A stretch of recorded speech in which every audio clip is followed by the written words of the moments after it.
ஏல்லாபுரம் மத்திய ஒன்றிய திமுக சார்பில் மேல்செம்பேடு கிராமத்தில் 4 ஆண்டு சாதனை விளக்க பொதுக்கூட்டம் மற்றும் நலத்திட்ட உதவிகள் வழங்கும் நிகழ்ச்சி நடைபெற்றது. திருவள்ளூர் மத்திய மாவட்டம் ஏல்லாபுரம் மத்திய ஒன்றிய திமுக சார்பில் மேல்செம்பேடு கிராமத்தில் தமிழக அரசின் 4 ஆண்டு சாதனை விளக்க பொதுக்கூட்டம் மற்றும் பெண்களுக்கு நலத்திட்ட உதவிகள் வழங்கும் நிகழ்ச்சி நடைபெற்றது.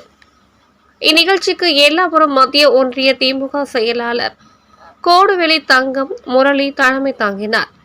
மாவட்ட துணை செயலாளர் சீனிவாசன், ஒன்றிய அவைத் தலைவர் முனுசாமி, ஊராட்சி பிரதிநிதி பாஸ்கர், முன்னாள் பொறுப்புக்குழு உறுப்பினர் குமார், ஒன்றிய துணை செயலாளர் சுப்பிரமணி, உமா சீனிவாசன், மாவட்ட பிரதிநிதிகள் G Bhaskar, Anbu, A Subramani, M Narayanasamy, V Sridhar, S Alavandhan, N Thangaraj ஆகியோர் முன்னிலை வகித்தனர். அனைவரையும் எஸ் ஜெயராமன், ஜி வெங்கடேசன் ஆகியோர் வரவேற்றனர். இதில் மாநில ஆதி திராவிடர் நலக்குழு செயலாளரும் பூவிருந்தவல்லி சட்டமன்ற தொகுதி உறுப்பினருமான கிருஷ்ணசாமி, தலைமை கழக பேச்சாளர் எழும்பூர் எம்.இ. தேவநிதி ஆகியோர் கலந்து கொண்டு தமிழக அரசின் 4 ஆண்டு சாதனைகள் பொதுமக்களிடம் விளக்கி கூறி சிறப்புரையாற்றி பேசினர். இதன் பின்னர் பெண்களுக்கு நலத்திட்ட உதவியாக சேலை வழங்கும் நிகழ்ச்சி நடைபெற்றது. இந்நிகழ்ச்சியில் சேகர், இ மனோகரன், வி செல்வம் உள்ளிட்ட செம்பேடு ஊராட்சி கிளைக்கழக நிர்வாகிகள், பொதுமக்கள் உள்ளிட்ட ஏராளமானோர் கலந்து கொண்டனர்.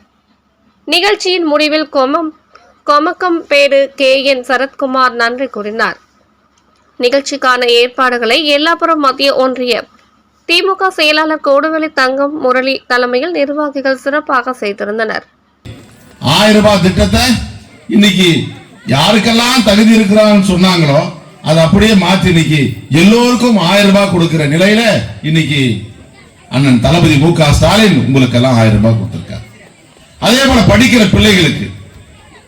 பிள்ளைகள் அரசாங்க பள்ளிக்கூடத்தில் படிச்சா அவங்க பள்ளிக்கூடம் போனதற்கு பின்னால அவங்க ஒரு நல்ல துணி வாங்கிக்க, ஒரு நல்ல நோட்டு புத்தகம் வாங்கிக்க, படிப்பதற்கு அவர்கள் மற்ற மாணவிகளை போல வசதியான பிள்ளைகளை போல இவங்களும் போவதற்கு வசதி குறைவாக வேறுபாடு தெரியக்கூடாது சொல்லி அவர்களுக்கெல்லாம் 1000 ரூபாய் அக்கௌண்ட்ல டப்புன்னு போற ஆட்சி தான் திமுக ஆட்சி.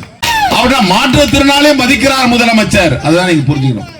பெண்களை மாத்திரமல்ல, பிற்படுத்தப்பட்ட சமுதாயத்தை மாத்திரமல்ல, ஆதி திராவிட சமுதாயத்தை மாத்திரமல்ல, மாற்றுத்திறனாலும் கௌரவப்படுத்த வேண்டும், அவர்களும் மதிக்கப்பட வேண்டும், அவர்களும் போற்றப்பட வேண்டும் என்று நம்முடைய முதலமைச்சர் அவர் விரும்புகிறார்.